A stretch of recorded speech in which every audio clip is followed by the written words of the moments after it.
रामायण की कथा हम सब ने सुनी है।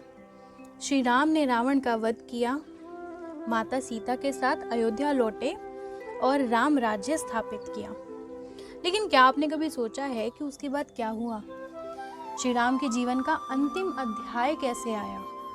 लक्ष्मण जी, जिन्होंने वनवास से लेकर श्री राम के हर संकट में उनका साथ दिया, उनके साथ आखिर ऐसा क्या हुआ कि उन्हें स्वयं श्री राम से दूर होना पड़ा? और सबसे बड़ा सवाल, जब श्री राम ने इस धरती से प्रस्थान किया तो हनुमान जी कहाँ थे?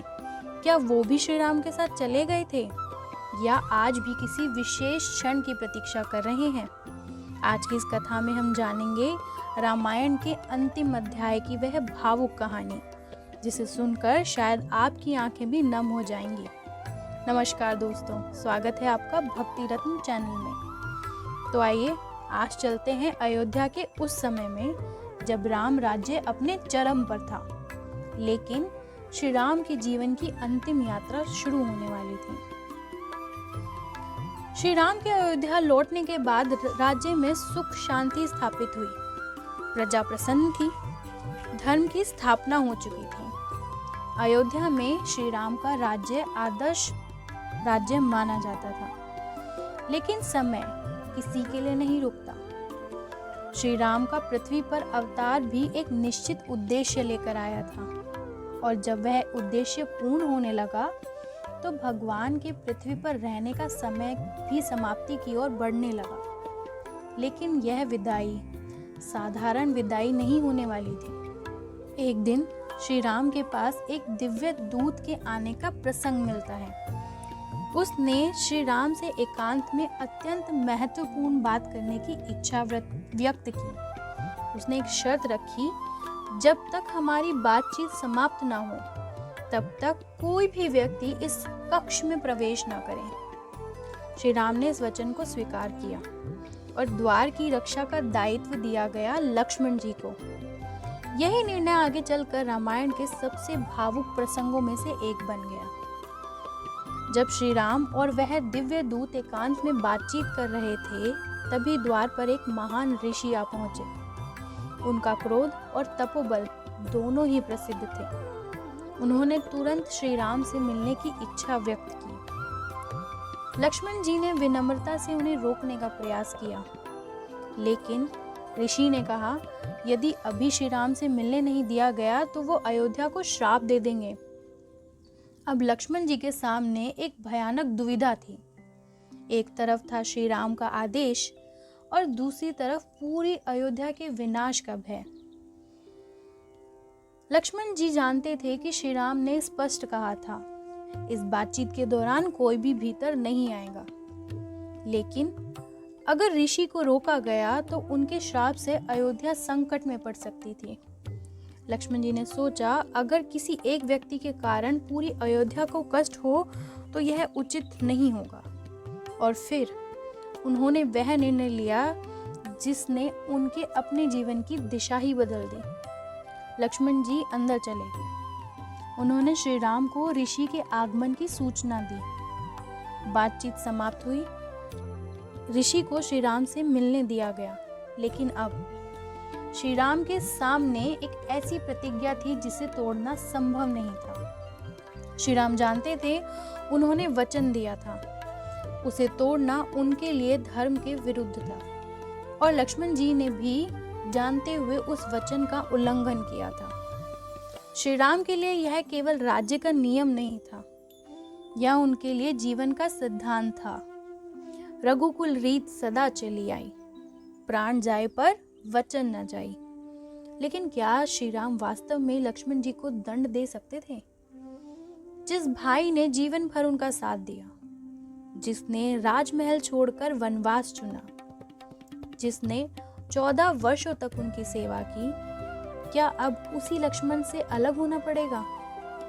यहीं से कथा बेहद भावुक हो जाती है। धार्मिक परंपरा के अनुसार लक्ष्मण जी ने श्री राम की आज्ञा और धर्म की मर्यादा को स्वीकार किया। वे सरयू नदी के तट पर पहुंचे। उन्होंने ध्यान लगाया और योग बल से अपने प्राणों का त्याग किया। यह प्रसंग केवल मृत्यु की कहानी नहीं, बल्कि त्याग और मर्यादा की पराकाष्ठा के रूप में देखी जाती हैं। लक्ष्मण जी ने अपने भाई के वचन और धर्म की रक्षा के लिए अपने जीवन तक का त्याग कर दिया। लक्ष्मण जी के चले जाने के बाद श्री राम का हृदय अत्यंत व्यथित हो गया, क्योंकि लक्ष्मण केवल उनके भाई नहीं थे, उनके जीवन का अभिन्न हिस्सा थे। वनवास से लेकर लंका युद्ध तक हर कठिन समय में लक्ष्मण जी श्री राम के साथ खड़े रहे थे, लेकिन अब उनका साथ समाप्त हो चुका था और श्री राम को भी धीरे धीरे पृथ्वीलोक से प्रस्थान का समय निकट दिखाई देने लगा। और अब समय आता है श्री राम के जीवन का अंतिम अध्याय का। श्री राम ने अपने पुत्रों और राज्य की व्यवस्था सुनिश्चित की। अयोध्या की जिम्मेदारियां आगे सौंपने के बाद उन्होंने सरयू की ओर प्रस्थान किया। अयोध्या की प्रजा भी उनके पीछे चल पड़ी। कहा जाता है कि वह समय अयोध्या का वातावरण अत्यंत भावुक हो गया।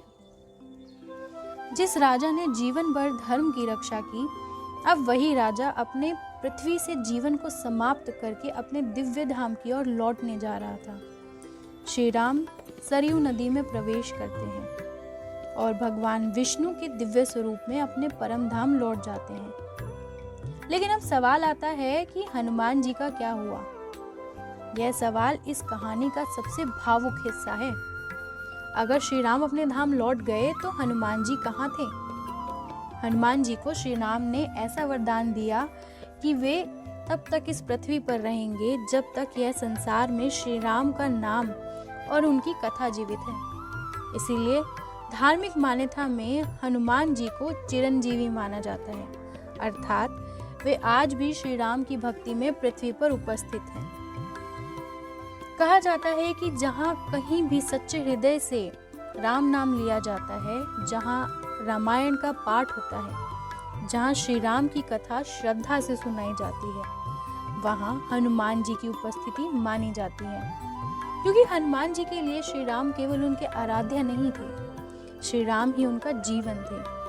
शरीर से श्री राम भले ही पृथ्वी से चले गए, लेकिन हनुमान जी की भक्ति कभी समाप्त नहीं हुई। तो सवाल आता है कि क्या हनुमान जी आज भी श्री राम का इंतजार करते हैं?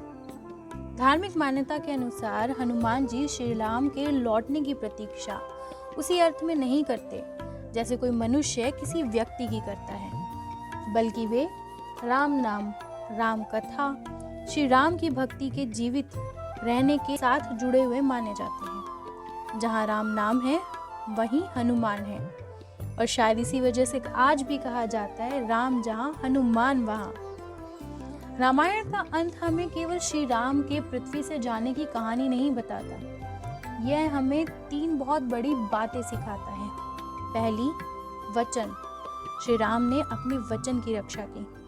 दूसरी, त्याग, लक्ष्मण जी ने धर्म और अपने भाई के सम्मान के लिए स्वयं का त्याग कर दिया। और तीसरी, भक्ति, हनुमान जी ने श्री राम के शरीर से दूर होने के बाद भी राम नाम को अपने हृदय से कभी भी दूर नहीं होने दिया। शायद यही कारण है कि जब हम रामायण पढ़ते हैं, जब हम श्री राम का नाम लेते हैं, जब हम जय श्री राम कहते हैं, तो कहीं ना कहीं उसी क्षण हनुमान जी की भक्ति भी हमारे साथ जुड़ जाती है।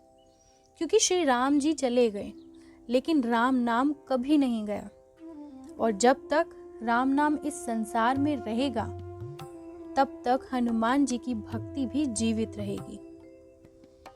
अगर आपको लगता है कि श्री राम और हनुमान जी का संबंध केवल एक कथा नहीं बल्कि अनंत भक्ति का प्रतीक है, तो कमेंट में श्रद्धा से लिखिए जय श्री राम। और ऐसी ही पौराणिक भक्तिमय और रोचक कथाओं के लिए भक्ति रत्न चैनल को जरूर सब्सक्राइब करें। जय श्री राम, जय बजरंगबली।